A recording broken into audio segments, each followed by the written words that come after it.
Shane, we're going to finish up today's chat down in the old Yellow Belly County, Wexford, and they've got 5 seats as well. Yeah. Not as big. Well, I don't, having read it and looked at it, it doesn't look as tricky as Galway. No. But is there any value in Wexford to be had? Possibly. You're absolutely right. Not as tricky as Galway. Look, there's a few bankers here. Brendan Howland is 33-1 on. He's going to win a seat. James Brown of Fianna Fáil is going to win a seat. I think Malcolm Byrne, who won in the by-election, Gorey-based candidate, Michael Darcy, the Fine Gael TD, also from Gorey. I think Malcolm Byrne will be fine there. I think he'll come too. So 2 for Fianna Fáil.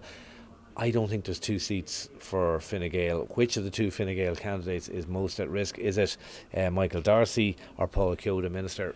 Take your pick. Toss up between the 2 of them. But I think there's only 1 Fine Gael seat there. So you've got 1 Fine Gael, 2 Fianna Fáil, Brendan Howland. And then you've got an absolute dogfight for the 5th seat. You've got Johnny Mighton of Sinn Féin. I would have ruled out his chances a week ago, but again, they're in the mix everywhere. You didn't see them being in the mix. Verona Murphy, remember her from the by-election? She's 4-6 independent. She was my gut feeling was she would win that seat a week ago. Now I'm not so sure. Sinn Féin, you would have to think maybe would draw some votes away from her. Outside bet, but I just wonder, Michael Sheehan of Fianna Fáil, 3-1.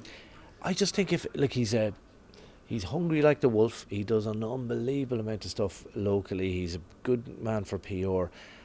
And if there's a wind behind, and it's a huge if, but if there's a kind of wind behind Fianna Fáil that gets them to 60 plus seats, this is the kind of seat that they'll win. And if there is that exodus away from Fine Gael in the coming days, then I think Fianna Fáil are going to be in contention for a whole load of last seats that maybe a week ago we thought were just beyond them.